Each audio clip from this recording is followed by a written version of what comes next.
Whenever we have attacks in big cities, it seems our awareness of our own surroundings is heightened. Today, there were 3 reports of suspicious packages in 3 Hampton Road cities.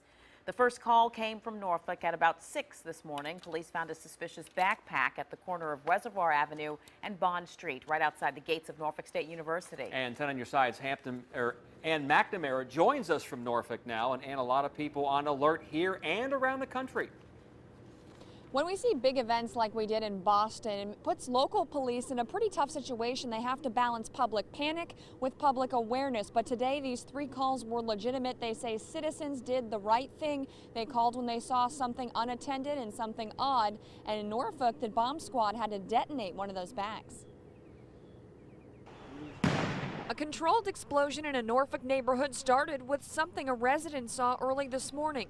A black book bag sitting in the street. Its owner nowhere in sight. About 10 minutes to 5, my husband said he left to go to work and it was in the street.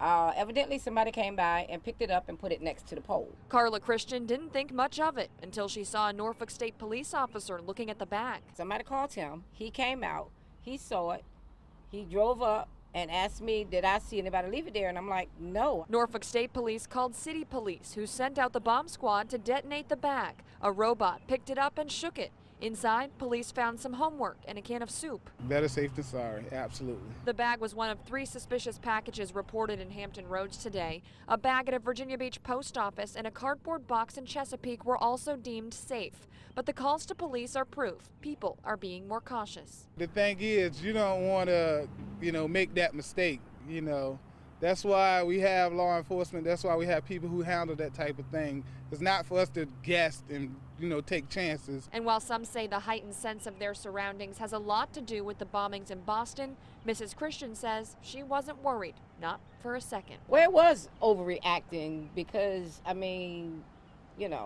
was just a book bag. People will tell you that. They'll say it was just a book bag. Others will say better safe than sorry. We asked police if they've seen an influx of calls since Monday, since the Boston bombings. They tell us they have not. Live in Norfolk, I'm Ann McNamara, 10 on your side.